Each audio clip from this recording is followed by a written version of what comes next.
Hey, it's me, John Beckerman, and you are watching the Letterman podcast with Mike Chisholm. And coincidentally, I am Mike Chisholm. That's your bit, right? That's your bit. That's my bit. I'm doing your bit. Thank you. La, la, la, la. Welcome once again to the Letterman podcast. My name is Mike Chisholm. All right. This is the intro for, well, I don't know if we're going to do two parts or not. We went over well over 2 hours. Mark Malkoff, friend of our show, as far as I'm concerned, has taken pity on our show because he is just such a wonderful, wonderful human. Host of the Carson podcast, obviously. Host of Inside Late Night, latenighter.com, the Inside Late Night podcast. That's Mark Malkoff. Been around for a long time. As somebody who is a massive enthusiast of the genre of late night, and that goes from, of course, he worked for Letterman, worked for the Colbert Report, Saturday Night Live. The other day we're going back and forth a little bit, and he puts up a picture of him. He looked like a little. He still looks like a kid. I mean, he looks amazing with Phil Hartman back in the day. Mark has this unbelievable combination of an encyclopedia type mind with a passion and a curiosity and an optimism when it comes to the things that he is interested in. And chief among those things is all things late night. And Johnny Carson being, of course, the top of the heap, the host of the Carson podcast. I aspire to have an episode that is as good as his worst episode. I really appreciate him. I'm inspired by Mark, very, very much so. Talked about him before I even knew him, back with Rick Sheckman back in the day when Shecky appeared on his show. This show doesn't exist if it's not for the Carson podcast. Shecky says to me one day, he goes, yeah, I'm going to be on this Letterman podcast thing. I don't know what it is. And I'm like, okay. And that's a terrible Shecky, but that's okay. I'm like, okay, somebody's finally hosting the Letterman podcast. All right. And I just let that dream go for an afternoon. And then I get a call back later that night, and Shecky said, oh, no. It was the Carson podcast. It was Mark Malkoff's Carson podcast that he was a guest on. And suddenly the dream exists. And within a few months, this show came into existence again with the help of Rick Sheckman. And there's a potential future project there with some of the footage that Mark has with Shecky. And anyway, so we talk about that at the very end, whether it's a part one, part two, I'm not sure. But why do we talk today? Well, we talk because Love Johnny Carson has just been dropped.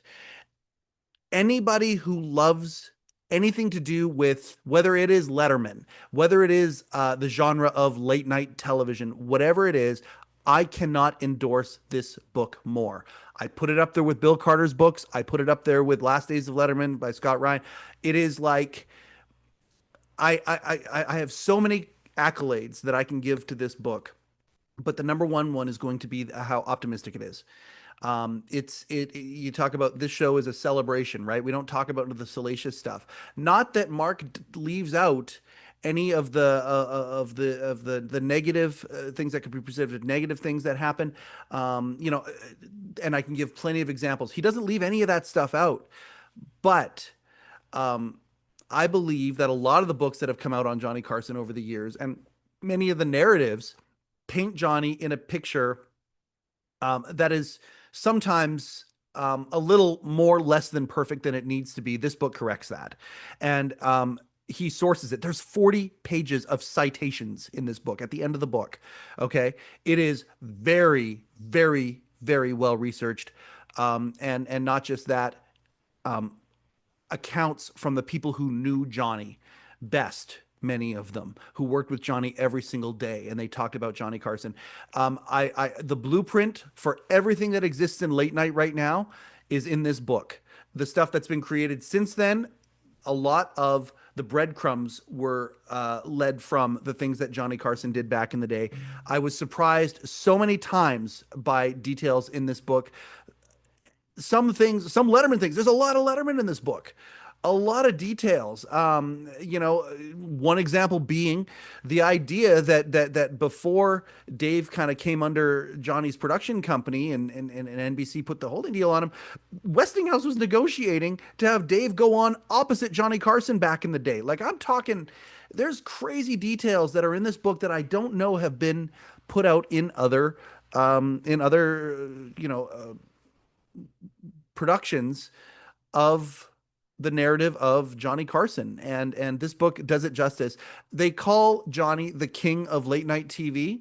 This book does it justice.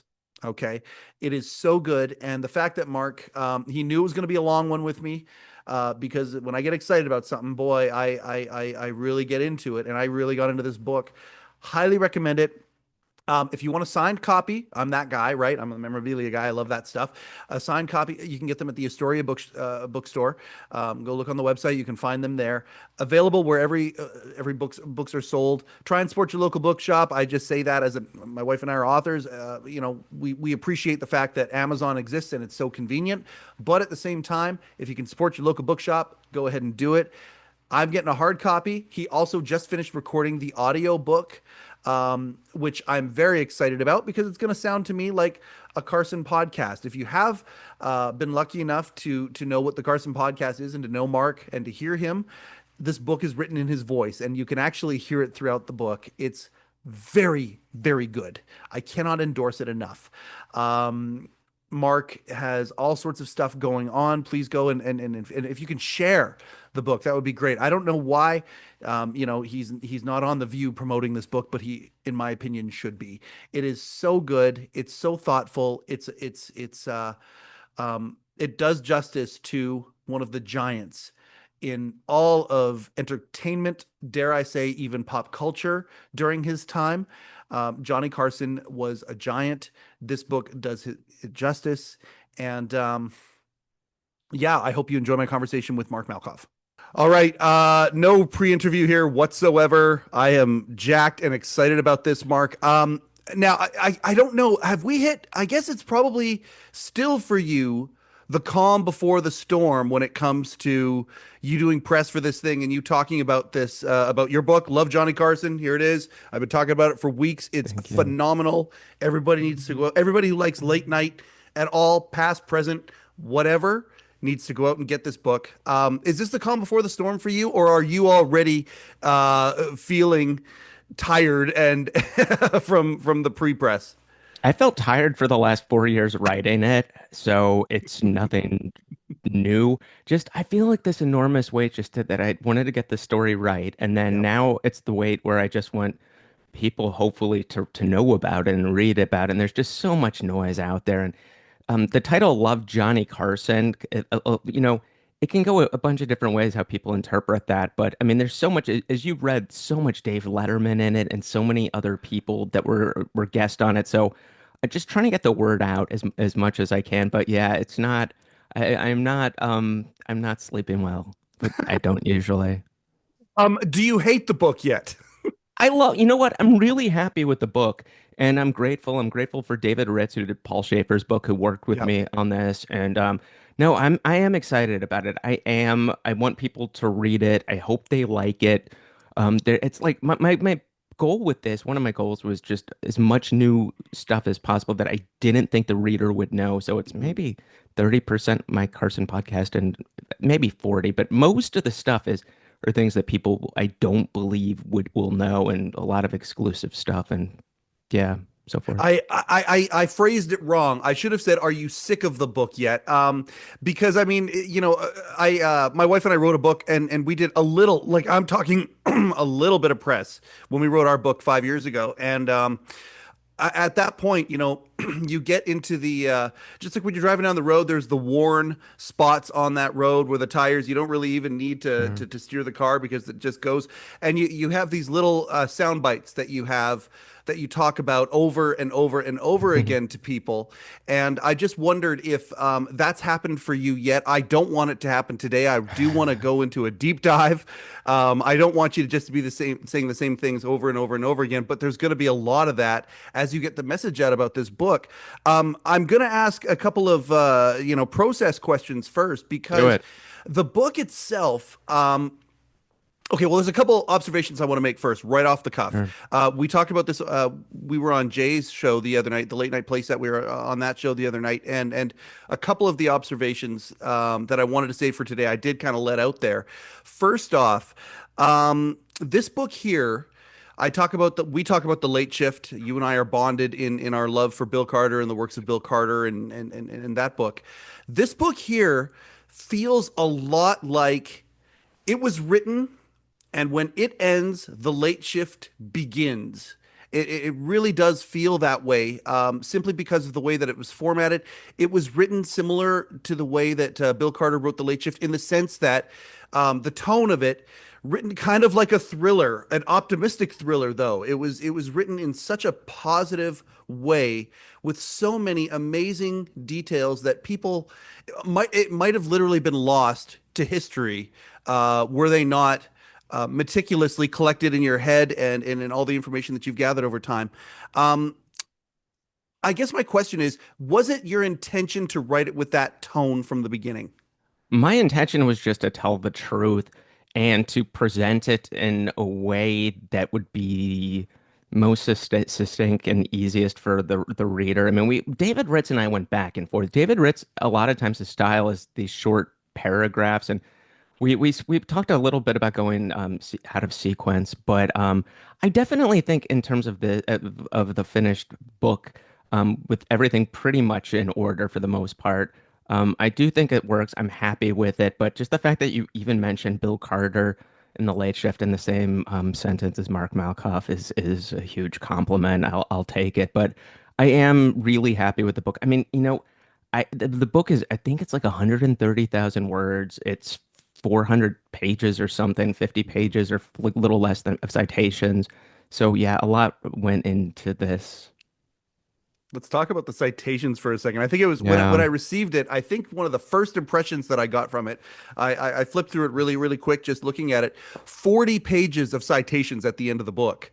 yeah, Um, and really, we can talk a little bit about how you assembled the book, and I've got a few sure. examples of that here. Expertly assembled, and the way that you did it, in a sense, feels to me, in the best possible way. I just don't know how else to describe it. It feels like there's a little bit of Frankensteining going on in here, and I don't know how you would have done that. You come up with a topic of some sort, and then might use two or three different sources to build that, to build it. I mean, if this were a paper, or a thesis that somebody wrote in university, the bibliography at the end of it, I guess if you call the citations that, just meticulous. And I'm Oh, thanks. curious as to the process of some of these anecdotes that might be 3 or 4 lines long, might have, two or three notations or citations to it. Um, am I on with that? Am I taking the book apart properly with No, that? I think so. I mean, there definitely were some common things that had been reported in terms of Carson's stories, but I really wanted to add more layers and details that did not exist.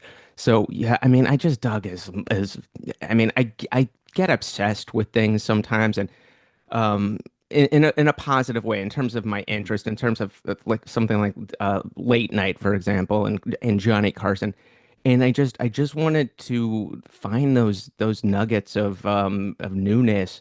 And it was going back to newspapers from literally the 40s and the 50s and 60s, and going back to Variety from when Johnny was still local in Los Angeles, and cold calling individuals that knew him, and just yeah, the definitely the sightings. I probably went a little bit over the top, but I wanted to, because I was explained by many people there is no rule for citations and you don't have to cite, but I Right. make so many, I would say, big claims that I want to show people that this is my evidence for it. So, you know, I just Well, wanted to and do that.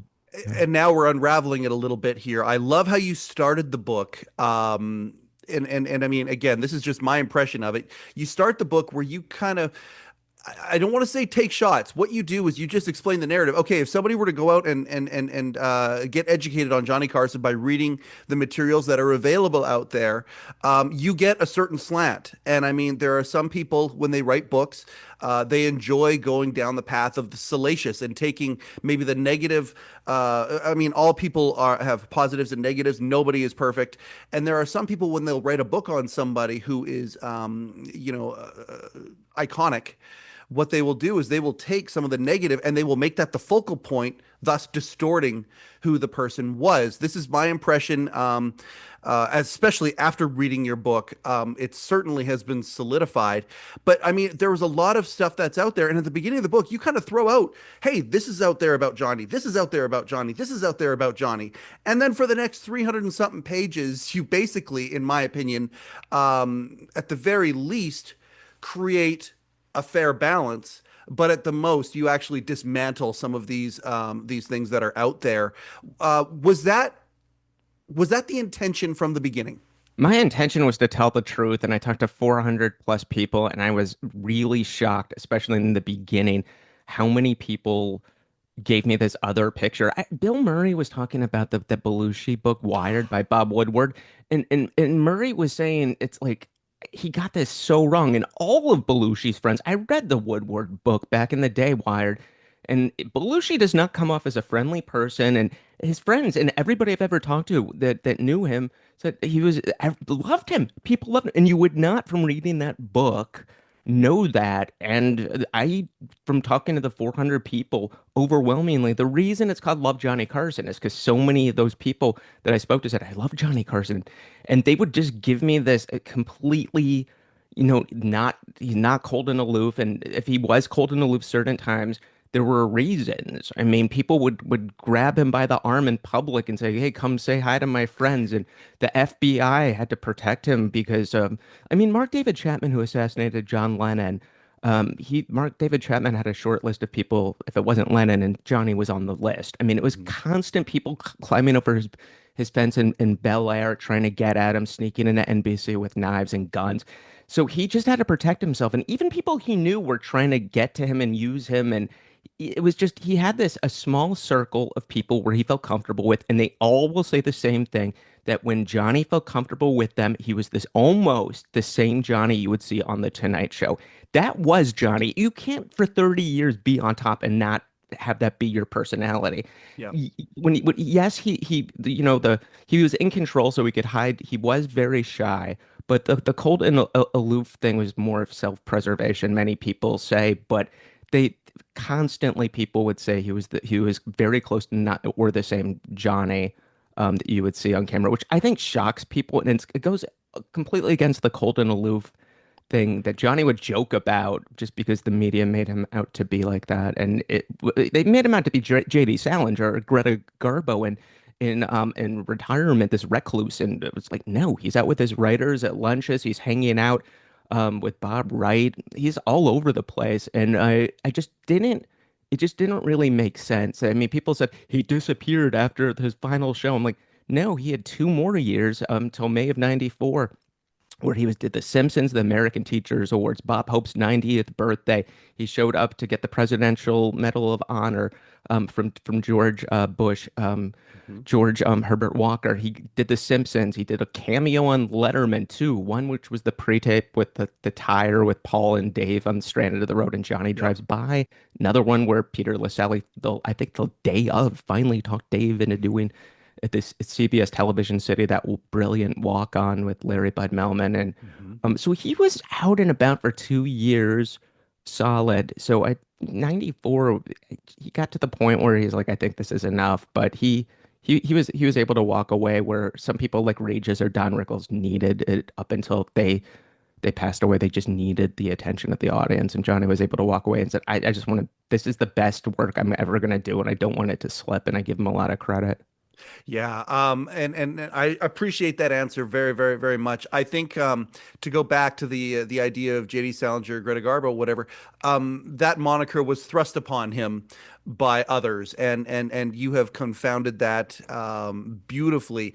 Yeah, and I mean, I want to talk about layout of the book without giving too many spoilers, and that's because go read the book. Everybody, go read it. Seriously, it's you will not regret it at all. In fact, you will be better for having doing so if you enjoy this stuff that we're talking about here. But let's get. I do want to get to the end in that regard. I've got it. I've got a bunch of things written Sure. down here. I don't think that there is ever been the factoids that you have about Johnny during his retirement. His retirement, reading how you portrayed it here, was a very sweet retirement. He had a lot Yeah. of beautiful things in his retirement, and the people around him, but the opportunities to come back and how close he came to coming back a couple of times were fascinating to me. I had never read a couple of these things. That the one special in particular where it seemed like it was really close that there It's was a going to be funny a special and he special. was going to, yeah, and Mulholland Berry, yeah, Mulholland Berry, who wrote for Dave for I think 25 years or something like that on the yep. CBS show, and were Johnny's longtime writers, wrote a really funny special. And Johnny strongly considered he was taking meetings in retirement. He said on his final show, if I decide to come back, I hope you will be as gracious allowing me into your homes. And he really meant that. Like he was strongly thought he probably would do something, but yeah, Yeah, and they wanted to get him for award shows and things like that. constantly, All constant. sorts of stuff. And again, it didn't seem like it was a hard no. And in the tribute show, Peter LaSalle talking about how he would. This is another thing that I was delighted by. It seems like a few people got the monologue treatment post retirement from Johnny, where he would put on a little monologue or a show for people because he just even up to the end could not turn it off, and to the point where was writing jokes for Letterman. Of course, that is has come out. I thought it was very interesting how that came out. Peter LaSalle looking for something to say, and basically revealed this very juicy tidbit that Johnny had been writing for Dave. A lot of people found out about that during the tribute show, but it actually came up before that. Yeah, it was Craig. I think it was the Craig Ferguson press conference, and they asked the press asked about Johnny to Peter, and Peter's told me, I believe he started to panic, and he thought that that'd be one thing he could throw out that yeah, Johnny got a kick out of that. I really want to go back because I know obviously Dave did on the tribute did all those jokes that Johnny wrote, but that Mm-hmm. I think it was Bill Zemiran wrote the piece that when Dave would do one of Johnny's jokes, that Dave sometimes would do the golf swing and is in kind of an inside joke to Johnny, which I got a kick out of. I have to look back, but yeah, I mean Johnny in retirement was doing lunches. He definitely liked his alone time on his yacht, but at the same Sure. time he was going into the office, and this would not happen with other retired late night show hosts. I'm not going to mention names, but you do a podcast about one of them where they're actually signing their own mail, like autograph requests. Johnny would sign everything. He would read the letters.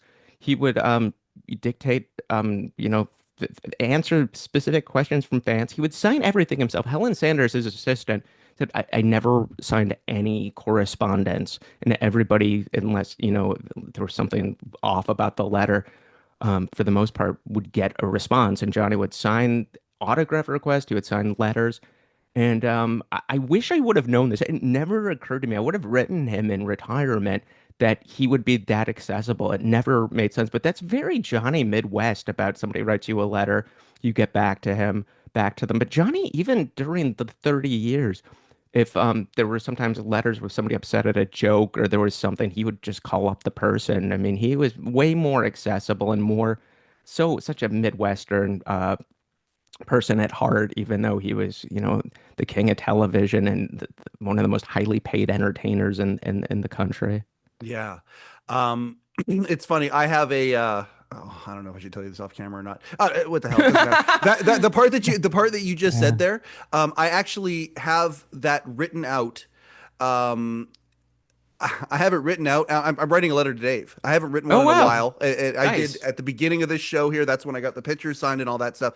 Yeah. And I haven't written him something for a while. And so I'm actually doing that. And at the beginning of the letter, I am citing that small, it's like 2 or 3 sentences that you wrote near the end of the book talking about how Johnny did that, and how you said it never even occurred to you to potentially start a correspondence with Johnny.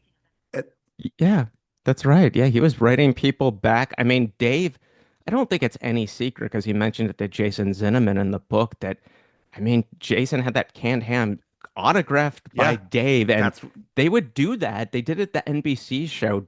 One of Dave's assistants, well, he had one assistant back then, would say, if anybody want anything signed, I'll have Dave do it after the show. And she'd be backstage and just sign everything. I mean, it's just a different thing where Johnny would not. mhm, Um, he would not have wanted anybody to sign his name like that. From the people, at least I talked to, it's just a different approach. yeah. Um, and again, when you consider the level of fame and how he got to that place, and I want to get to that here as we do this. So I want to talk about the layout of the book for a second. Sure. We get a really nice intro that does talk about the narrative that's out there, but then also in that intro, we get to learn a little bit about you. And you are one of those Yeah. guys. You are like a slippery cat to a lot of people. People have asked me, they're like, okay, wait a second.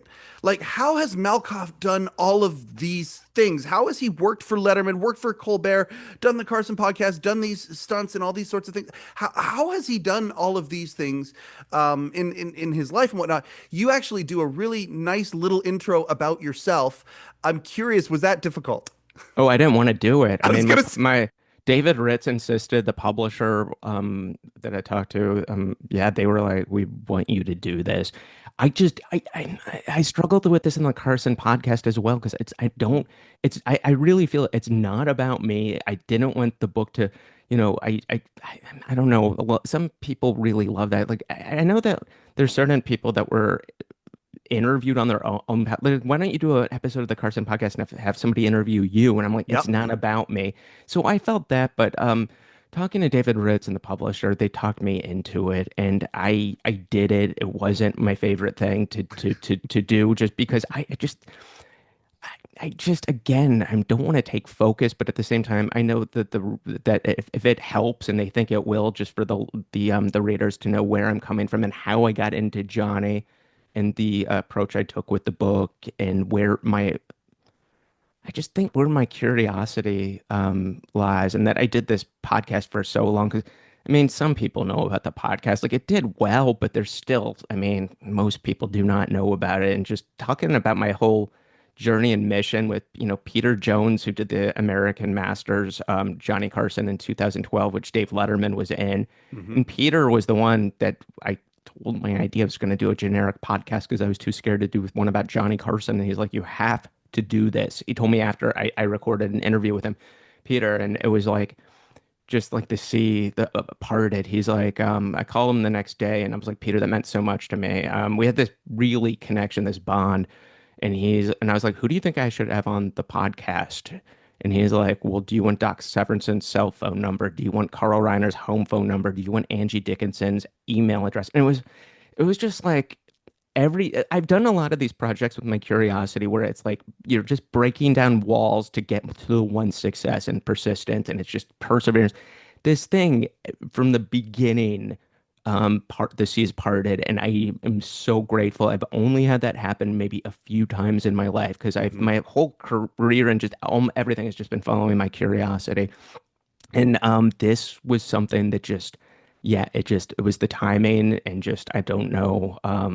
Some people call it God. I would. Some people just say the universe, but it just, everything lined up. Yeah. And what a blessed thing to be able to say that. I mean, I can certainly identify with what you're saying when the doors are open and we dare to walk through them. And I think that that's the other thing is that you inspire so many people because you do dare to do that. And I mean, I go back to all the things that you have done. Like, look at you posted a picture of you and Phil Hartman the other day, and I was Yeah. just like the ways that you have stepped forward in your life from when you were young to move towards the things that you do love or that you are curious about. It is inspirational because sometimes just that the vision of knowing what it is that you love and then actually walking through the door and putting action towards that, sometimes that's where, God, the universe, whatever says, hold my beer, I'm going to blow you away. And you've had so many of those moments. And it's a beautiful thing to see. The intro, I got to tell you, it was the exact right move for a variety of reasons. Number one, it does scratch the itch of some of those people wondering, okay, who is this guy? Or people who have, the thing that I love the most about it was it set the stage for me. And those of you out there who are listening to this that do enjoy the Carson podcast, for me, the intro was the flipping of the switch that I actually read the entire book in your voice, similar to if it would have been a Carson podcast, except transcribed, and you were the person that read it. Like I read this book like it was an episode of the Carson podcast. That is a gift that those of us who do love the show and have followed you, that I think will receive, and I think that switch gets flipped during the intro. So it was a master stroke to do that. The idea of you as a kid being taken to Burbank, and on the set of the Tonight Show, I only imagine your eyes must have been as wide as saucers, having to be pulled out of there because you could have spent all day there. There are a lot of us out there who have this curiosity, and when we get into something, we really get into it. I've been on the stage of the Ed Sullivan Theater a few times now, once for Letterman, twice for Colbert, and I have that same awe, that same resonance with that. And when you gave us that story and a couple others in the intro, I believe you were giving us the ability to open up that childlike piece of wonder. So it was a very, very good move to do it. And I know I asked you if you enjoyed it. I knew you wouldn't, but I'm glad you did it. I'm glad you thought through that and did it. I'm glad you like it. Yeah, just opening up myself is probably a good, I know it's probably a good thing for the book. And hopefully people, I talk about going, I had a job at Letterman and then I was at the Johnny tribute show. They kind of snuck me into the balcony, Johnny, when, after Johnny passed away. So I talk about that a little bit, but yeah, it was good. I just think for the book and definitely the podcast, it was, when the seas parted with the podcast, it took a while, at least a few months of me sitting down with these people like Stephen Wright, and the voice would be like, Mark, you have no qualifications to be hosting a podcast. You are not an interviewer. You have no. I just had to fight that voice that was just telling me I was a complete imposter and I shouldn't be doing this.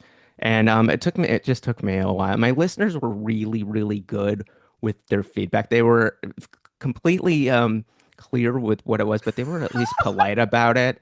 I can relate to this. Yeah, I think it's because of ADHD in me. I'm much more aware of it, but I would interrupt people a lot. And I hear that on podcasts all the time. People are like, Johnny didn't interrupt people. I'm like, well, I know he did because I would watch the interviews and I'm like, I wish you could see this clip right here. But I think it made me a lot better. And it just took a little bit of time to get comfortable. But I'm glad I definitely am happy that I've allowed myself to like the book as well. I mean, I had that voice for a long time. You don't know how to write a book and all that stuff. It's just getting through it. And but yeah, I'm glad that I was able to persevere.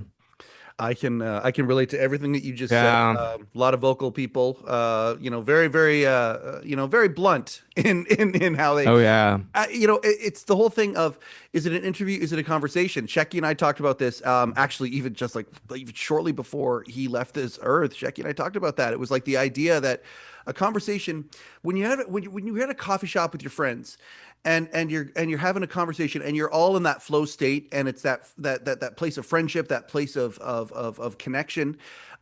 Interruptions happen. You do that, Sure. but at the same time, you don't want to step on things. When I had O'Donnell on early on, and I mean, this guy's a god to me. It was a small case G. The first part of our conversation I was really, really happy with. And the second part, I realized I stepped on him like 4 or 5 times. And there was this one night when I was listening to it, and I hate listening to myself again, but as you know, you don't get better if you don't fight through that. and I felt like, oh my gosh, I just stepped on Steve O'Donnell 5 times, and I wanted to crawl into a hole. Thankfully, his grace and actually, I got to have him back on the show. I want to talk about today, but I know exactly what you're talking about. I'm segueing to today because here's how I wanted to start this. This is Yeah, the intro to you please. being on the show. There's a quote from Johnny. I threw it back at you again the other night on Jay's show, but this is how I wanted to start the show. Johnny Carson said this 30 years ago ish. There cannot be 4 or 5 late night shows on about the same thing without somebody else taking, or without somebody taking a bath. Someone taking a bath, actually. Here, I'm going to do the quote again. There cannot be 4 or 5 late night shows on about the same thing without someone taking a bath. Kind of prophetic words when you look at the state of late night right now. Johnny was talking about the expansion of late night television, which he seemed to take a little bit of exception to, because I think for decades he was the gatekeeper for late night television not expanding the way that we know it now, or at least that's the narrative that a lot of people think. Once we get to the first decade, it wasn't really so much like that. He kept everybody at bay and stopped the expansion happening. That wasn't for lack of trying, though. Yeah, I mean, he had competition. I mean, in 1971, as I mentioned in the book, he at 11:30 would turn on his show, and he'd have 4 TVs in a set up next to each other at his Ewan Plaza apartment. It'd be him, Dick Cavett, which was on opposite him, David Frost opposite him, and Merv Griffin. And he was just very competitive. I mean, nobody really gave him, I think Joey Bishop probably the most competition, but certainly people tried. But yeah, it's unbelievable with his longevity. But yeah, when he was interviewed by Tom Shales of that quote that you mentioned in 93, I think it was December of 93, Mhm. he was talking about that young boy Conan O'Brien. He called him a boy. He'd only been on for a few months. That's going to probably take him a little bit longer to figure it out. And Johnny did say that because him and Chevy Chase played in a poker game, that leading up to the Chevy Chase show, when it was announced, Chevy, you really want to do this 5 nights a week. He wouldn't sugarcoat how hard it was to people, and it's just, yeah, it was definitely, from the people I've talked to, and talk about Gary Shandling talks about this, Mhm. I think, in the book too, about how exhausting the show is. One of Johnny's competitors said it's like shoveling snow, being on for 90 minutes back then. Mhm. In the 60s, it was like shoveling snow for 8 hours is it's more exhausting than that. And it, for some people it is. I mean, Johnny in the beginning was doing an hour 45, if you can imagine that. Yeah, the extra 15 minutes just for the New York audience, or for the Northeastern It audience. was for some of the affiliates less than half, and then it Mhm. went down. New York dropped the first 15 minutes, then San Francisco, and then it was like a ridiculously small number. And Johnny in 1966 stood up, and NBC tried to fight him on it, and Johnny was able to be victorious. It took him a while to get the leverage back from NBC because, oh my goodness, he was doing an hour 45 minutes, and then the weekends they were having him go into affiliate meetings and luncheon dinners, and it was pretty brutal in the beginning for like Yeah. a year or two. I mean, I put this in the book too. I mean, he didn't even have a bathroom or restroom in his office. He had to, use the shared office with all the other NBC employees. And it's like, this guy's a star. It took him a while to get the leverage and to start being treated the way that he thought he should be for making that much money for the network. I have a bunch of that stuff written down here. Yeah. The way you formatted the book is so beautiful. The intro, the first decade, the second decade, the third decade, and then within that, all these sort of mini chapters. Sometimes there's a greater narrative that moves the story along the progression of Johnny's career, but then there's all these little mini chapters of anecdotes of things that happened. You talking about the idea, Johnny Carson, really at the end of the day, the person to create the ability for late night hosts to be treated as stars, and that really, there were a couple moments where that happened, and of course famously the crescendo of power that he had. By the end, one of the most powerful people in entertainment, owning the Tonight Show. Some would think that would be an unthinkable act. But it didn't start that way. It started, very, very, very minor, very, very, very quiet in the way that these people were treated. Johnny's wife, a huge part of how that changed at the beginning She of that. If she, I would say that the way that the book presents it, she is the one that removed the keystone for Johnny to start that crescendo. wife too, and Yep. they were there was this girlfriend at the time that was Joanne Carson. Peter Hmm. LaSalle told me that she was basically running the show behind the scenes, and Johnny didn't know her influence. I mean, it was like producers hired, fired.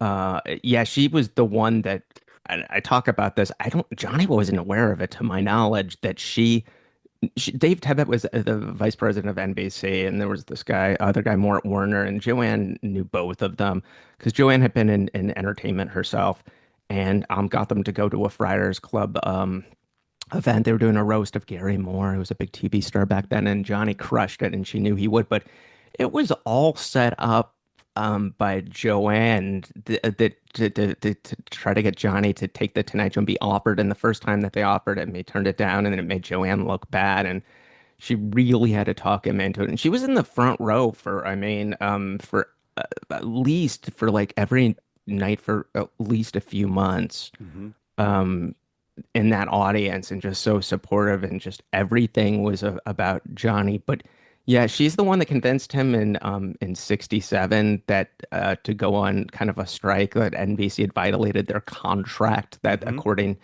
and she I don't know if Johnny would have been t as tenacious without her. Especially, yeah, during the New York period. Oh man, it's Joanne Carson deserves so much credit for that. For those of us, especially for you and I, who are Gen Xers that came in sort of at the tail end, we kind of came out of the box knowing Johnny was king, knowing that Johnny had this power, knowing that Johnny couldn't push around. He was the guy that pushed people around. Not so much at the beginning. Like even if you look at and also the narrative that you and I always saw was the joke was always that Johnny, oh yeah, he works 3 days a week and he has a lot of nights off and all that sort of stuff. Not so much at the beginning. He earned that. 251 shows. A year has 261 working days, and he had 251 shows. Either that first year or those first couple years, even the work ethic. I mean, and then like you say, hour and 45, hour and a half, all the affiliate stuff that he had to do. That guy, as they say in the wrestling business, that guy paid his dues and then Yeah. some, and then some.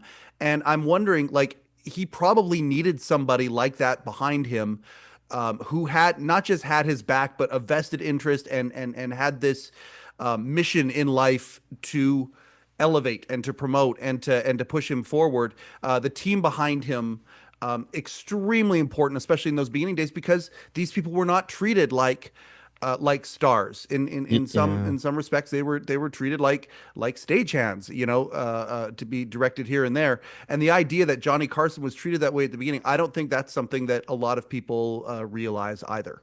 Yeah, I think it was like maybe 1964 when he debuted at the Sahara Hotel doing a Vegas act, and he broke Judy Garland's record. Hmm. There were certain things that just the tide of power started to shift a little bit. Yep. And he did get power. I do want to mention when he was doing the 3 nights a week near the last couple of years, it wasn't because he was lazy. It's not because he didn't like the show. He just was getting older in his 60s, and he did not have the energy that he Yeah. did, and he didn't want the show to dip. It wasn't a matter of him yeah, just being lazy. It was just he was exhausted, and that was and people really, I mean, when he did the show, it was such a big deal when he hosted the show. Hmm. But I mean, Ed McMahon, right in the book in the warm up, would always say, and guess what? He would tell the audience before the show, and the man whose name is in the title of the show is actually going to host his own show tonight when Johnny would be there. So it was a big deal, but this guy did it was doing 90 minutes up until something like 1980, something like that. So Yep. yeah, he definitely paid his dues and beyond in terms of like yeah, the first year I think he did 400 and over 400 hours. I mean, of the Tonight Show, and now the current crop does 180 at the most. So it's Exactly. the equivalent to like to one these late night guys, late night host having to do the show every single day for a year. You're doing weekends and doing two shows a night for like 1 month on top Hmm. of that. So yeah. It was a lot, and it was very very interesting listening to or reading the um, the atmosphere for him. Because it was again paying dues. You talk about this. They had Merv Griffin waiting in the wings, and not just him. Like there were always people who were ready for Johnny to be done, and I think part of that was because there was no longevity really at that point. Was it 5 years that Alan did it, and 4 years that Parr did it, something like that.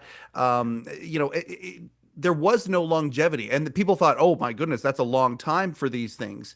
I don't know that anybody thought that the longevity that Johnny showed us would be possible. And now we've got a few hosts that are, Dave eclipsed it. Conan was close. Kimmel has the opportunity to potentially get there. Again, with one franchise with Conan and Dave, they had two different franchises when they did that. But yeah, at the end of the day, how hard Johnny worked, how difficult it was, and how many people were actually ready for him to fail and not work out with this thing. I don't know that a lot of people know that either. People don't like change. I think Conan had a really tough time for a couple of years when anything new is out. Obviously, Dave's morning show, the David Letterman show, won Emmys, but I Hmm. mean, the audience, there was a disconnect with anything different. It's going to take some time. And they gave Johnny, I think it was a 26-week contract. That's what I mean. His contract was, and for at least in the beginning, and it was. I mean, the guy was a game show host. I mean, once the public thinks about somebody as he was a game show host for 5 years, very successful. It's hard for them sometimes to accept something new. And then you have Jack Parr, who was one of the biggest stars in television, who was some of the controversy that was on that show was organic. Some of it was like professional wrestling, completely made up, in my opinion, with some Yeah. of it. But I mean, he was feuding with everyone. Ed Sullivan, he was feuding with Walter Winchell. He was getting sued by Jimmy Hoffa. I mean, he thrived on that controversy where Carson is like, I'm just going to do an entertainment show.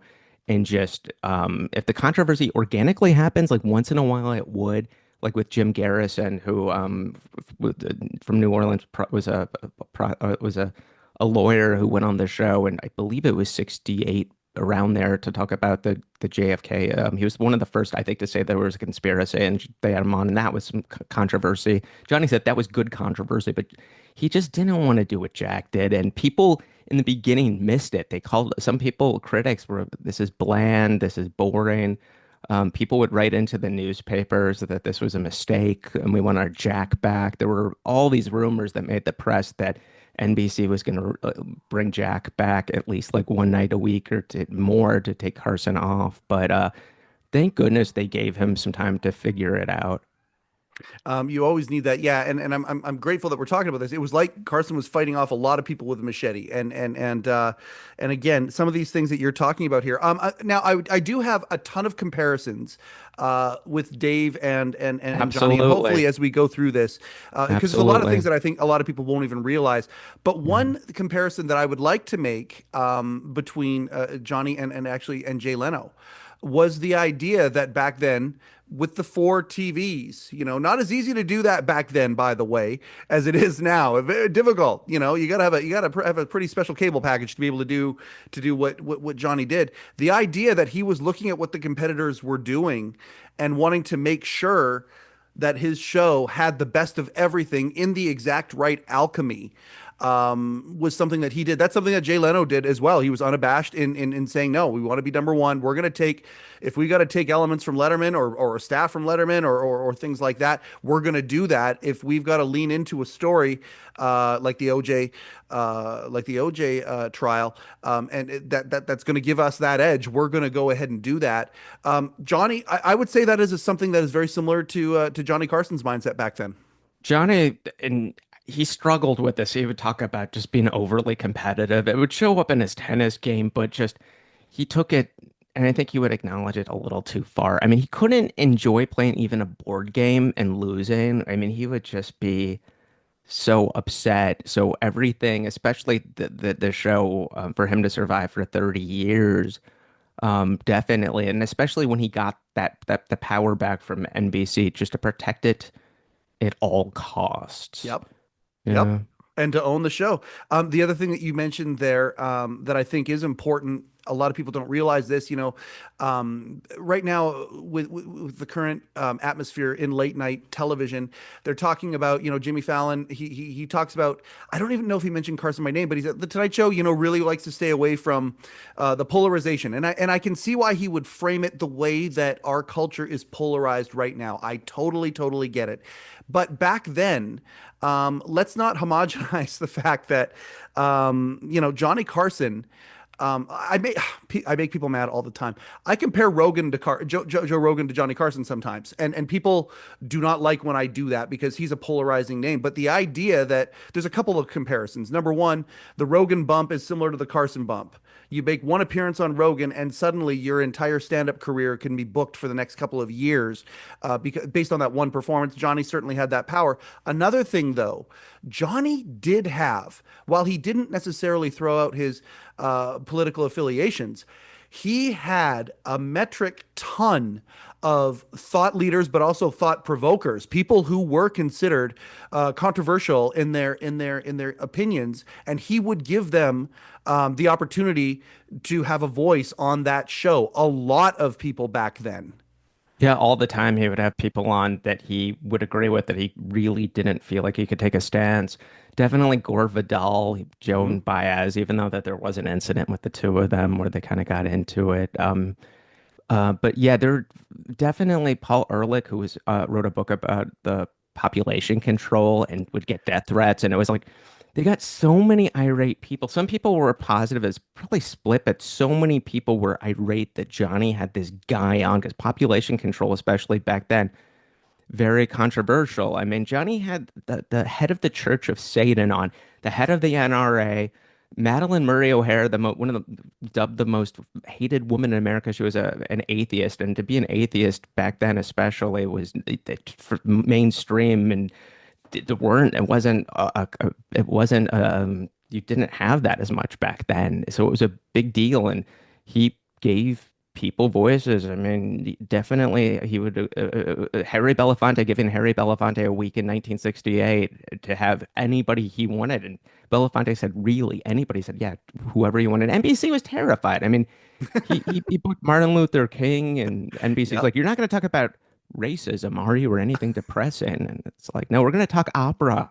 I think Harry That's right. Belafonte said, back to him. But it was really revolutionary. The people that he was booking, a lot of them, and it was definitely one of those things where Johnny personally called Harry Belafonte up. It wasn't like that was an accident, or NBC's like, you know what, we want to give Harry Belafonte a week of complete control on network television. Hmm. So yeah, Johnny throughout. I mean, if something was unjust, he would talk about it. I mean, Nita Bryant, who was a famous singer, very famous, was against gay rights and was trying to get law in Florida, I think. And Johnny just took her down. I mean, Tom Shales and even other people, he would just do monologue jokes. This was the late 70s about Anita Bryant Hmm. being a prude and ridiculous with gay rights back then, even though I'm sure some of the audience was not happy. I mean, there was somebody who was sentenced to a marijuana possession. I think it was like a really small possession to 12 years, and he would talk about how that was such an injustice, and pot is a mild stimulant, and he was outraged. And the Rolling Stone, I think, did a piece, and eventually it got the sentence got changed down to like less than a year or something like that, or I don't know what it was. But no, Johnny definitely for back then. I mean, this is back when politicians, if they admitted that they smoked marijuana, would not get elected. I mean, Yep. for Johnny to talk about marijuana and what it actually was not a popular thing for a lot of the country. So he would make he would definitely be open with some of his views if he felt extreme, and he would get them in the mail, and the people would be upset, and it was something that Johnny. I think if he said it on the show, he would stand by it. Right. And again, we referenced this the other night on Jay's show. The night Martin Luther King was shot. Oh And gosh. by the way, a lot of Mm. famous and famousness and infamousness around that moment. And springboarding it to iconic moments too. Tiny Tim's very first appearance was it the night Martin Luther King got shot and they had a show in the can? Is that the story? Yeah, Johnny walks off stage. I think it was like maybe 8:30. It was something like that, or maybe 9 o'clock. He walks off stage in 6B through the double doors, and they told him Martin Luther King was assassinated and died.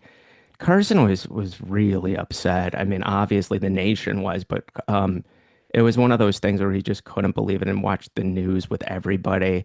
And Martin Luther King had just been there. This was 68, so just months earlier, Martin Luther King had been in those very hallways in the very studio with Harry Belafonte. So everything, rightfully so, the news preempted everything. So, yeah, Johnny had just taped a show. It was Tiny Tim's debut, I believe.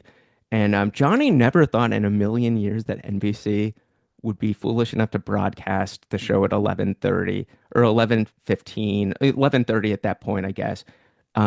Foolish enough to broadcast it because there were people back then, and even people now, I guess, that watch the show that think it's live at 11:30 and that they don't Right. pre-tape. So it's like Martin Luther King just lost his life in the worst way. And then it's this comedy show where they're not acknowledging Dr. King and they're just laughing and it's this big party. So yeah, people were upset at Johnny. Johnny the next night didn't do a monologue and Hmm. he said that he explained that that was pre-taped and he apologized to everybody, and they did a tribute show with Sammy Davis Jr. and Diana Ross. But the fact that NBC at 11:30 would broadcast the show without, especially without saying this was pre-recorded or anything, Johnny just was not happy. Well, an irony about Tiny Tim. We'll get to him in a second. Would you Yeah. compare, if we're going to compare, Carson moments when national tragedy or events, certainly in the national eye, and Letterman, would you say that that next night, that Martin Luther King show, would that be akin to David Letterman's 9/11 response? Would those be the same thing in your mind in their careers? um, from a place of gravity in the moment. The nation is gripped in a tragedy that everybody is talking about, and what's Johnny going to say, or how's the Tonight Show going to respond? Would you say that those are comparable? It's hard to say. I mean, Johnny's because actually Phil Grise, who has all the audio from the 60s, 50s, 40s, he's this blanking on his website. He's an amazing man, but he played the audio for me. It exists. It's not for public. Hmm. About what Johnny's what he said, the words he said about Martin Luther King, but they definitely were much more brief than Dave, what he did on his first show back. I Yeah. think when Dave came back, it was just such a big deal because it's so much time had passed. Not so much time, but enough time had passed Yeah. that versus this had just happened the day before, but both very eloquent.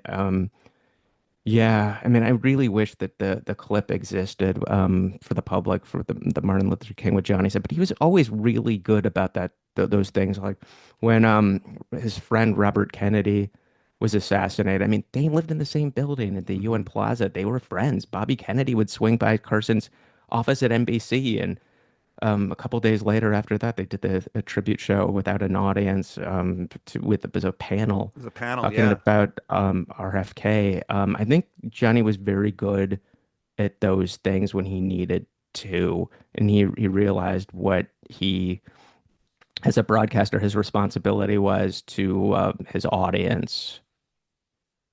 So, like this time, you allude to the fact that so much of this has been erased, which is abhorrent as far as I'm concerned. The Mhm. fact that this body, I talk about Letterman being, responsible for the greatest body of broadcast work in history. That of David Letterman and Company. A big chunk of that, for Johnny. is gone, and it's only available on these little inroads that you can have, and sometimes it's only audio and whatnot. The tragedy of that. Yet this is where I go back to the book, and let's go into some of the lighter Sure. areas. It's funny. Somebody that we both know once said to me about this show is that it's kind of like the Chris Farley show, where I like to just sit down with somebody and say, "Hey, remember that moment when?" Yeah. And I mean, really, at the end of the day, the Chris Farley show, an exaggeration of the human condition, where we like to just sit down and reminisce Sure. about moments that we really enjoyed in the past. Going through that first decade, there are a lot of very, very entertaining moments just being retold again, that we can't go and see. We can't jump on YouTube and jump and see them. First off, I appreciate the fact that your fandom and your curiosity has been rewarded, where you've gotten to see some of these gems here, but you haven't just seen them. You've taken them then and then retold them for all of us to enjoy, going through and reading some of these things. And I mean, I've got a whole bunch of them, Jaja taking off after Brando offended her, and the Peter O'Toole stuff, the idea of Barbara Streisand. I mean, my gosh, she made her bones in her career, 4 appearances, and then became Barbara. And then suddenly everything's different, all these moments in that first decade that happened. Many of them just don't exist anymore. And one of the things that you have done in this book is you've given us the ability to relive those moments. One of the one I want to talk about is Tiny Tim, because again, many people today have no idea the cultural significance of the time of Tiny Tim. Johnny Carson's staff wanted to revolt because of Tiny Tim. It's unbelievable to think about today in the year 2025 that Right? Tiny Tim would be such a radical, polarizing figure to so many people. I think the crew especially was very conservative, and just his appearance just offended people, and they were revolted. And Craig Tennis, who booked him, who was a talent coordinator, um, who's Carson really did appreciate, value his opinion with his booking. They was strongly advised not to book this guy, to book Hmm. Tiny Tim. And Craig, as he said, I think he'd only been at the show for a month at that point, put his career on the line. Hmm. And very quickly, the audience started, they were laughing, but it wasn't at him. Like Merv Griffin made the mistake of making fun of Tiny Tim, where Johnny didn't do that. Right. And he was just so different and so unusual, but the Delicate? audience Is just that the loved right this word? He was guy. delicate with them. Is that the right Yeah, word? yeah, yeah, I think so. I mean, Tiny Tim turned into a huge star. I mean, he's playing Albert Hall, the Beatles. I mean, Bob Dylan, and like there were so many people that wanted to meet him, and he did. This is back when he did a book signing in Philadelphia. That's where he met Miss Vicky, who became his wife, and it was like 10,000 people showed up. I mean, and that's not an exaggeration Nope. of how famous he was. But I mean, George Schlatter put him on Laughing at first, and NBC was like, "You can't put this guy on television." And yeah, thank goodness George Schlatter went with his instinct, and it just became TV history. But there was definitely resistance. I don't know, I can't think of anything today that would be as comparable, where they would just like, you can't have this person on, and they would put him on a figure like that now. I'm sure that there are, just based on appearance, but his appearance definitely, it was shocking for a lot of the viewing public. Yeah, one of the things that I kind of have been messing around with as I was writing notes for the book and knowing that this conversation was going to happen, is the idea of maybe like the SAT word association kind of a thing. And I was trying to think, Tiny Tim is to Carson who is to Letterman, and in a way, I almost feel like it might be a little bit Andy Kaufman, a little bit. Yeah. Just there's that subversive thing that's there, and we're just going to go with it, and everybody's going to be in on it, sort of. But also that innocence as well. Like I don't know if it's an apt comparison, but it to me it feels a little bit like he might have been one of those characters, the way that Letterman had panel characters who would come on the show, and for Carson. And I was curious, who were some of the other. Um, cult panel people for Johnny. Dave has so many of them. Who were some of the other ones Sure, I'll get to that. for I just Johnny? do want to say, before I get to the cult thing, that Yeah, Johnny was very concerned about Tiny Tim, that it was an Andy Kaufman thing, that he was doing a character. And by the end of the interview, he figured out that this guy was legit, and he wouldn't have kept putting him on the there we show if he go. was legit. Yep. Dave did not, Johnny did not like putting people on in character unless it was very clear to the audience, like Bob Einstein with Super Dave was okay. Right. Don Novello with Father Sarducci was okay. But Yep. if it was somebody like Gilbert Godfrey or Judy Tenuta or I mean the Emo Phillips, it just you where you couldn't tell, Johnny didn't like. He felt that was a disservice to the audience. But so and back in New York, a lot of the people that were regulars that were just great, and they didn't have to be on the number one show. It wasn't booked like it is now with like the hottest star. It was just like a Right. lot of people who were just really good talkers. Phyllis Newman, Tony Randall, some people like that, Jimmy Breslin. I mean, even when they put Rickles on in Hmm. 1965, he made his debut. No television show in late night would book him. I mean, getting him booked on television. Oh, it was just so radical for someone like that. He became one of those people that they would put on all the time. But yeah, they were he was really red hot in the clubs, but he gives Johnny Carson and Sinatra all the attribution for his big breaks in his careers. And I write this in the book that they told Rickles, and this is hard to believe. They said, okay, we'll book you on the show, but you cannot make fun of Johnny or anybody on the show, any of the guests. And Don's like, then what do I do? So they really had to go back and think, how are we going to make this work for the audience? Because they don't want the audience to turn on Rickles. So what happened is for the debut, and this was during an LA trip, Hmm. they were in Burbank, that Johnny did like 2 or 3 minutes of exposition talking about who Rickles is, and he makes fun of people, but it's okay. And he had to do just really take precautions, and it was decided that Rickles could make fun of Skitch Henderson and could make fun of Ed. And then the audience would see Johnny laughing, and the television audience would see Johnny laughing. And after a few minutes, it would be okay for him to make fun of Johnny. Yep. And that was how it was arranged, and it worked. But it definitely took a few times, I think, for America really to get comfortable with it. But it's amazing to think that that would be such a huge deal, and they'd be so worried about an insult comic Hmm. when you think about it today. But Johnny definitely took chances like that. But Rickles became one of those regular guests who was just so good on panel, just effortless.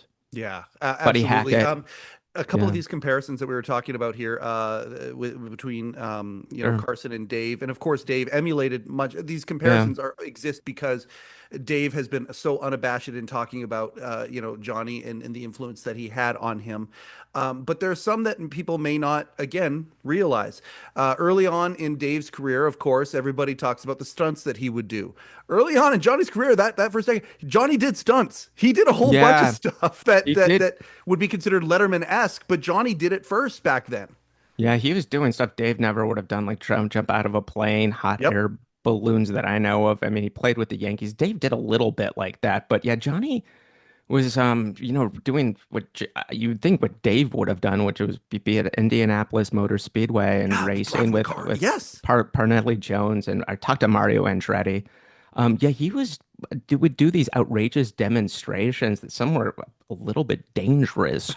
But yeah, Johnny was very physical in the Burbank and rather in the New York era to kind of look like that. But yeah, I know that from people that worked at the Late Show, and I was only there for a little less than a year, that Dave would walk off stage sometimes and be like, "What?" He'd say, "What did Johnny ever do this on his show? And at what year in his career did Johnny do this?"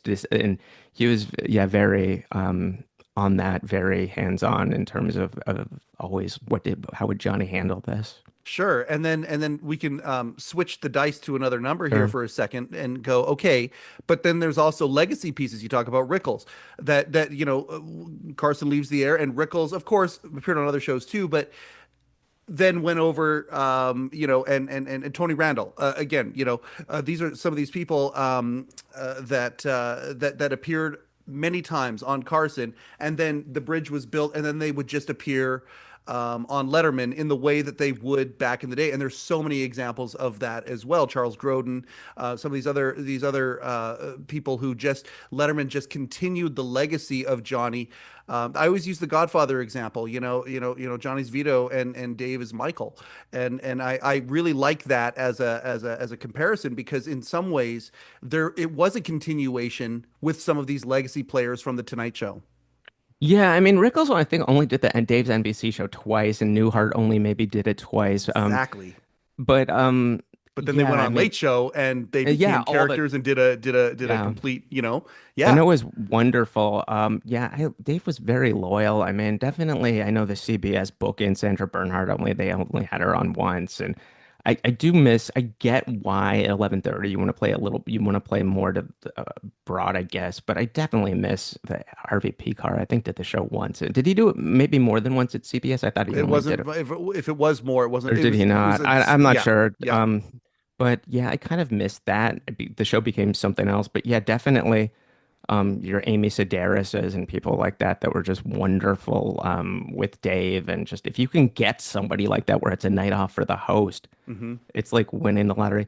But I love the fact, and I've watched some of these episodes that are not online of that Johnny gave Dave the practice of guest hosting the Tonight Show so many times as an unknown, Yep. especially. He was unknown. Him and Shanlin are the only two people I know of, and I can name 100 guest hosts that did the show that were that were unknowns, the guest host of the show. But Dave was struggling, and as Johnny did, Dave really struggled as an interviewer for a while. I mean, Yep. he figured it out, but even in the morning show, you can still see he's figuring the thing out with the interviews and early late night. It takes a while, I think, to learn that skill set. I mean, Conan took about 2 years on air. Kimmel would, I think, say even longer to really get that and to figure out. But yeah, it was for Dave to get that break from Johnny to be doing the guest hosting and then getting the real estate at 12:30 Hmm. um,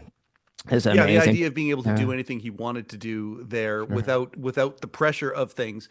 A part of that Mhm. being because Johnny, this is when the power we talk about the power here that he was getting at that point. Did his little move, own the Tonight Show, but also then the 12:30 Carson Productions got a chance to upend the Tomorrow Show. And the idea of power too. Johnny had to sign off on every guest on the Tomorrow Show too. That's something I wanted to throw in here as well. This is the ascension. We're into the second decade now, and the ascension that was happening. Johnny getting this clout where he could take it out for a spin and do some of these things. The idea of he and Snyder having being a bit of oil and water with each other. Johnny getting to have the approval of guests on the Tomorrow Show. That's very interesting. And then ultimately, Letterman coming and taking late night, and now and Johnny able to provide that bit of protection because of that clout. Tom's first show on CBS, I think he mentioned, and Johnny never said, "Stay tuned for Tom Snyder." He said that on his first CBS show, and it's so nice, Dave. Johnny never did that for Letterman either. And Yep. the thing is Johnny, with his competitive nature, I mean, originally NBC wanted to give Tom Snyder's debut on Tomorrow after Johnny's anniversary show, Hmm. and Johnny vetoed it and said, "Absolutely not." They made sure a guest host, I think it might have been Joey Bishop, was guest hosting the show to make sure that the ratings were lower. I mean, he was insecure. I do make the argument that and I 100% believe this, that Johnny specifically gave Dave 12:30 to ensure that Dave didn't go opposite him because Westinghouse was going to give him a show and they wanted him. And even though syndication doesn't reach the whole country, oh my goodness, it was the only person that really I feel like could have given Johnny mass communication, and NBC paid him for $1 million or something like that for a year. He'd complain about it. I have it, and I get it, but he was just sitting on the bench. They'd have him guest host the Tonight Show once in a while. Yep. But I mean, they were basically Tom Snyder. Yeah, was tomorrow. They gave him a morning show. It's okay, good. Letterman is not a threat to Carson, Yep. and then I feel like what I really do believe is that the best case scenario that for Johnny, what he did is because Dave was getting antsy and was met with Westinghouse with Buddy Mora, is that we put him on an after May. We don't give him Fridays. He didn't have Fridays for like 3 years, which is the Yep. night all the young people stay up. They gave him a couple, I think it was like 5 Fridays a year at the Yeah. most. We're going to have them in New York where they have less access to get to big name guests. Back then, that's how it was. And just like Meryl said, that she thought those rules. First of all, she said there's no way they came from Dave Tebbutt because they came from Johnny, Yeah. because everything came from Johnny, and all these rules that she thought were hilarious, because they're so minimal. But it was like no stump the band. Not only you can't have brass instruments, it's like 4 people, 4 band. You can only do no monologue. All these things, like Johnny thought you needed a monologue. So yeah, he gave Dave the real estate, but I mean, I don't believe that Dave that he I think I don't think he was hosting the show when Dave. I think it was David Brenner might have been the guest host. Was a guest host, but he definitely didn't have wasn't hosting the show that night. Whereas he was friends with Burt Sugarman Midnight Special, and he made Hmm. sure that they plugged that. That was in his interest to have the people that wouldn't watch Carson's show, like the heavy metal people or the metal people, the more rock and roll people rather, tune in to right before to see Midnight Special. It would help him. So yeah, Johnny would never, to my knowledge, that say tuned for Letterman, even though he produced it. So I think he wanted Dave to do well, but not too well. Right. Well, Yeah. and then a few years into the run, you've got this. I don't know if Johnny would have sensed the reverence that Dave had for him at this point, but I mean, getting into the time during the '80s when then suddenly now we have some of the times where they would, Dave would be on the show, he'd be on panel, and they would the camaraderie would start to begin, and then it would of course evolve into bits and things like that. Probably the most famous being, Carson lifting Dave's truck. And I mean, the you retelling of these moments here again in the book, going back, it ain't Chris Farley because yes, it is in the sense of remember that was a fantastic and reliving that moment. Okay, in a positive way, but also all of these little moments that we relive, you have a little anecdote, a behind the scenes thing to add to the conversation that is absolutely priceless and delightful. The glee that Johnny took in stealing Dave's truck.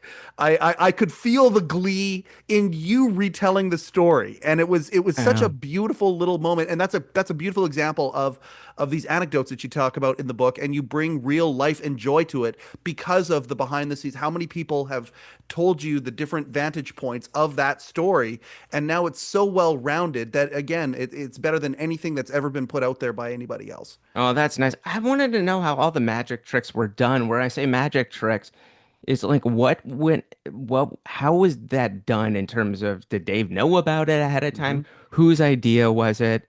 And I just wanted to know all those details. So it's like, yeah, the Ed Ames tomahawk is one of the probably the most famous Carson moment from '66. But I get to sit down with Ed Ames in Los Angeles and Yep. hear all behind the scenes. So yeah, that was fascinating hearing from the Carson staff and some other people, somebody who was doing work for Dave, just on how everything went down Hmm. with Carson legit stealing the truck and Dave not knowing. Because so many of those shows now, I'm not even saying necessarily late night shows, but everything is so produced and planned and they act like it's a surprise. But that Hmm. was like legit. Dave was thrown. It was beautiful. It was wonderful television.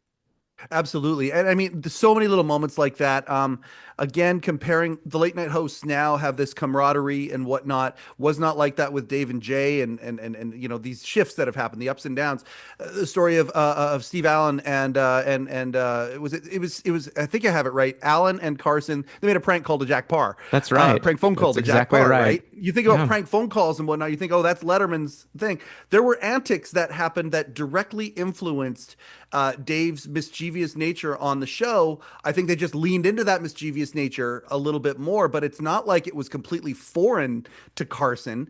A lot of this stuff, Carson wrote that playbook and admittedly also took the playbook from previous hosts and other franchises in television as well. Yeah, I think like Carson confronting Rickles about the broken cigarette box and interrupting a taping was you could compare that to him interrupting the local news on the sixth floor Yep. in New York when he would do that. Yep. completely legit. I'm sure that I'm guessing the news people probably knew or a little bit that Dave might do that, whereas Rickles had no idea that that was going to happen. But interrupting a broadcast, oh my goodness, Hmm. um, was yeah, something that was just completely different that you would never see happen. So yeah, that specific moment, I think. A new products, Johnny did like a new products thing Yep. with a joke that I know Dave ended up doing. And I always say that Johnny was doing, I mean, Steve Allen pretty much did the man on the street thing, but the specific like jaywalking bit, Dave Johnny did something that was almost exactly like that.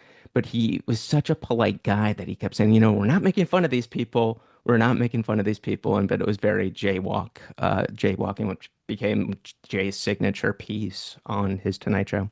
Yeah. There's so many homages, blatant thefts, things like that. But yeah, it really is the through line to me reminded me about how many similarities there actually are. As much as technology has changed, as Sure. much as the audience has changed, as culture has changed, how much of the bare, the framework of this genre is really still similar, and how much of it, Johnny is the king, and so much influence even today is still evident. Other comparisons, the idea that they kind of had these. One of the reasons why I think the longevity exists is because of the way that they could both Dave and Johnny could both reinvent themselves a little bit. And it's about the 10-year mark where they decide to go to Burbank. And it's just after 10 years for Dave that they go from late night to late show and completely change things. I feel like those are two pivotal moments in both of these legends' careers that are similar. After 10 years, there was a major change in the Tonight Show. Moving it from New York to Burbank was a massive, massive, massive change. Dave moving from NBC to CBS and expanding the show, moving to 11:30, a massive change that, for better or for worse, got both hosts into a different headspace. Yeah, that definitely you could see the bookings starting to change on both of the shows, and they it gave a lot of energy. I mean, oh my goodness, Hmm. to go from Dave 6A to the Sullivan with the big audience, and Dave, Johnny was in when he was in 6B, I think it was like maybe 240 people to go to 460. I mean, Yep. yeah, it was definitely a big deal. There are so many comparisons. One comparison I did want to mention before I forget, though, is, and this is a myth that I really do want to clear up, is that, you know, Dave would be at the show all day working on the show, Hmm. and people, you know, Johnny would show up 2 hours before and roll in with his Corvette and then host the show, and he was working on the show until from the moment he woke up. His whole philosophy was like, I am gonna guard my energy, and I know if I'm gonna be in the office all day and interacting with people, my energy is gonna dip. He would not have lunch with people or have anything with people on show days to protect his energy. Hmm. He'd show up and he'd have like 2 hours or so before the show, maybe if it was sketch rehearsal, a little bit more. Where yeah, I mean, Dave probably put more time into the show, definitely with pre-tapes and the hands-on stuff like that.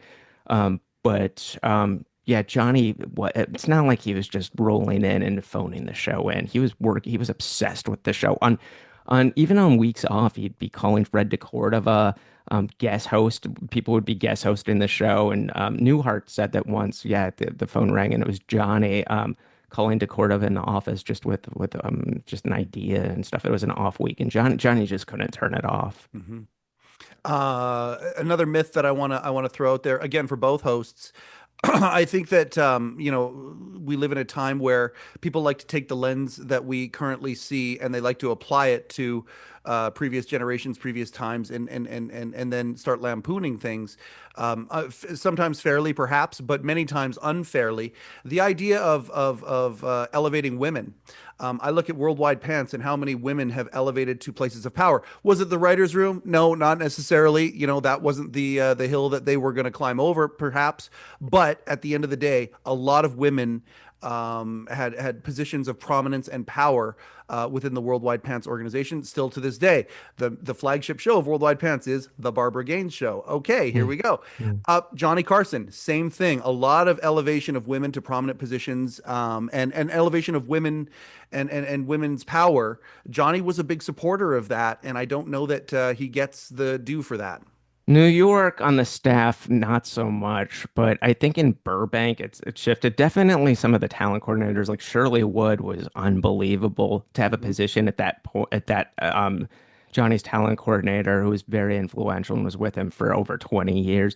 She's one, but yeah, I mean, he was booking strong women. He was booking as guest host back in New York, everyone from Pearl Bailey to Della Reese to Phyllis Diller to Joan Rivers, Phyllis A Newman. dozen Who female else? guest hosts in the 70s. Yeah, Vicky Carr. I'm trying to think. I mean, there were a lot of women guest host. And then same with Burbank, like Diana Ross. I mean, Barbara Walters was guest host in the show. I have to look, but yeah, he put a lot of like Gloria Steinem and strong women that back then had some controversy in terms of their outlook, their views. Hmm. So yeah, people like Gloria Steinem. I mean, Johnny said he Lots had of this female one. athletes on the show. Oh yes, all the time the female athletes. Yes, he showcased them as well. I think it was definitely one of those things where if people had an interesting idea, if it was a little controversial, he would still put them on. Like Ellen Peck I use an example. She was an author, and she wrote a book where she argued that women didn't necessarily have to have kids and get married. And Mhm. Johnny said the audience seemed like they wanted to kill her. I mean, that was very back then. That was very a controversial subject that he still leaned into and had on the show. But very strong women. Definitely Madeline Murray O'Hare, the atheist. I mean, oh my gosh, that was in response the second time in Burbank to Billy Graham was on the show, and she wrote Carson a letter wanting to refute what she said were Billy Graham's lies. But yeah, it Mhm. was definitely interesting television and not what the audience would expect. Absolutely. I want to talk about the couch for a second here, Sure. because coming over to be called over to the couch Mm. has become this iconic thing. People talk about it all the time, still to this day. It's something that is, again, famous and infamy as well at the same time. The first time that it happened, it didn't go that well, but it ended up No, being I do want to point out in 30 years that I only know of 15 people that it actually happened to that got called over. It didn't happen much, but Pete Barbuti was on the show, and he's still with us. He lives in Vegas. He was on the show in '64, and to my knowledge, he's the first person I know of that was called over. It went so well on his Carson debut. And yeah, who else was on the panel? It was Mel Torme. And at one point, Mel later in the show was laughing, and Johnny's like, "Oh, thought that he laughed at him." And Mel's like, "Oh, I'm sorry, I was laughing at something that Pete Barbuti had said previously." And Johnny just, according to Pete, got very icy. And Pete didn't do the show for like 14 years or something. Eventually, he started to get to do it with guest host. And then one day they called and they said, "Okay, we want you to do it with Johnny." He's like, "I'm not allowed to go on with Johnny." And he's like, "Are you sure? Let me ask." And she's like, "No, Johnny said it's fine." And then, I mean, Pete went on. I mean, he was with Johnny up until Johnny retired. He became a regular again, and everything was good, and they didn't talk about it. I just think the exhaustion brings out, and I'm sure Johnny was just, yeah, he was really tired back then, and it probably had maybe personal stuff going on. It was just a bad day where Pete got him. But for the most part, if you could get called over, or if you got a handshake, like David Brenner got a handshake, Louis Anderson got the handshake, Gabe Kaplan got a handshake, Mhm. Maureen Murphy. Yeah, there were, if you could get a handshake, that was a huge deal as There was well. a I lot think of maybe this, a lot of better the now. okays, right? Yeah, that was definitely, but like Seinfeld, I think took 5 times till it got over to the panel. I mean, it took people, certain people. I mean, the only automatic panel I know people that got automatic panel in Burbank were Dave Letterman, had automatic panel, Eddie I have Murphy it because he written here, was Robert already on Klein as SNL. well. Klein was New York, that he was automatic panel, and Okay. if you notice, they're both Jack Rollins, Buddy Mora, And my people. good friend Steve Weiner wrote for both of them, so I'm going to throw that out there because Wow. shout out to Steve, love Steve. Um, Yeah. but yeah, So so okay, the automatic panel, and in Burbank, the first person to be called over was Freddie Prinze. To my knowledge, yes. Freddie and was called over. A lot of people speculate, including a talent coordinator I talked to that was there, that it was Sammy Davis Jr. that was laughing really loud at Freddie Prince's material, and that is what got the audience really, and Johnny laughing more, with Sammy Davis's reaction to Freddie Prince. And without that, questionable whether it would have happened. But yeah, I believe the timeline was Freddie Prince maybe a couple months before was on Jack Parr, who had I think it was a Sunday night show, and Freddie Prince, smart guy, had his manager send a tape in to Craig Tennis at the Tonight Show, very proactive, and that's how he got booked. And the whole myth to this day that Freddie Prince got offered his own show the next day is completely, and James Comack, the producer of Chico and the Man Was Watching, is ridiculous. It never happened. Somebody gave Comack a tape a couple weeks later, and he watched it and he loved it. And it was the toughest sell to NBC. People are like, NBC wanted him, and did he get his own show? And it's like, no, there was resistance. Now, it did happen very quickly from his debut on Carson until he finally was able to get him cast, Freddie Prince cast. They did the pilot, and it premiered in the fall. It was about 6 months, and yes, within 6 months, he had a #1 show or in the top 5, whatever it was, and it was such a huge rise to fame. But the whole myth that it happened overnight or even in 2 days or 3 days is completely ridiculous. It's just not. It's not how it happened. But people to this day still believe it happened.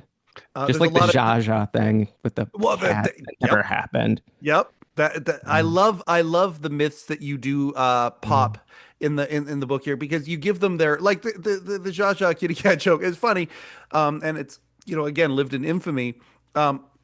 So you kind of give it its due, or the legend of Freddie Prinze, you give it its due, but then you also then come in and say, no, this is what actually happened. And to me, what actually happened many times is more interesting.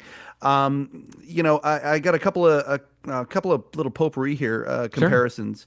Sure.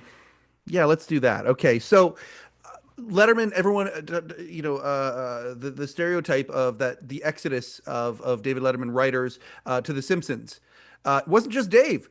Starts with Johnny, actually, and I didn't really realize that the idea that Mike Reiss and Al Jean, two of the architects of The Simpsons, came from Carson. Yeah, he did have a lot of Harvard Lampoon people. I forget when the Lampoon started, but yeah, Reiss, Mike Reiss and Al Jean were there, I think, a year and a half and got fired, and then they were asked back apparently. But yeah, I've gotten together with Mike a few times, and I love hearing the stories. And yeah, it's Pat really fun McCormick, that I they were believe, one of the there. first Harvard guys that Pat McCormick would have. It could be, yeah. He was, yeah, he was like a big track star. His rival in high school or college, I think, was George Steinbrenner. But yeah, McCormick was brilliant guy. Definitely. But like McCormick's probably best known for streaking the Tonight Show, and that clip is on YouTube somewhere. They had the black bar over it. But I always wanted to know how that was set up, and that's another one I go into and get people's versions that were there and what behind the scenes of how the streaking thing was really popular on college campuses and other things. So, yeah, I'd like to go into that. But that's Pat McCormick's probably best known for doing that. They don't talk to me. Yeah. I don't talk to them. Bang, zoom. All right.